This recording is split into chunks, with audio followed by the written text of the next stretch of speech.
Hello again, everyone. We are back with an abbreviated Yes. edition of the prep preview this week. We just have one game to talk about. Last week's results were kind of surprising, Yeah. and I do mean high school football. Yes. We had Tri-Valley, defending state champion. They Yeah. get knocked out by DuQuoin. Normal community. So all of our teams lost except Deer Creek Mackinac, and they survived after giving up 70 points. Yeah. So it was kind of a wild Saturday last week. It was incredible, especially that Dee-Mack game. They win 91-70. I mean, it's a lot of basketball games don't even approach that. So it'll be interesting to see how they do this week. Yeah. Hopefully they didn't use up all their points last week. No kidding. Well, I talked to Coach Joe Glimboom yesterday and a couple of players, and they have a very potent offense. It's obvious, and last week it was just kind of a weird confluence with both teams running a no huddle offenses and they kind of a run and shoot game. But Yeah. Dee-Mack definitely has a potent offense with their running game. Yeah, they do. They've got, like you pointed out, several different guys who can not just Jared Reese, who's a terrific runner. I mean, he's about to go over 1,700 yards 2 years in a row. But Jacob Carnicle and some of those other guys can hurt you too. So it's Newman is such a rich tradition school and in football.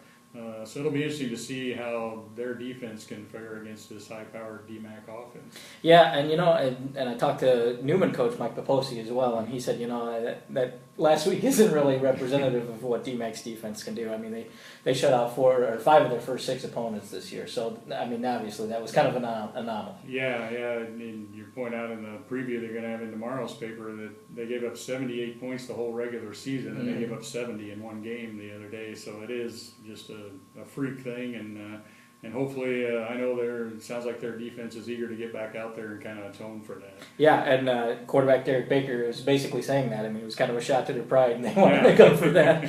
But getting back to the Chiefs' offense, I mean, you mentioned Jake Carnicle. It's his first year out in varsity football. Which is pretty amazing, really. Yeah, and both he and Reese went over 250 yards last week, which is pretty impressive. And Derek Baker, he only completed 4 passes, but 3 of those went for touchdowns, Yeah, too. and that's the thing, when you can run it so well like they can, that it really does open up the big play on the passing game. And you don't have to do it very often, but when you do it, it usually catches the defense out of position.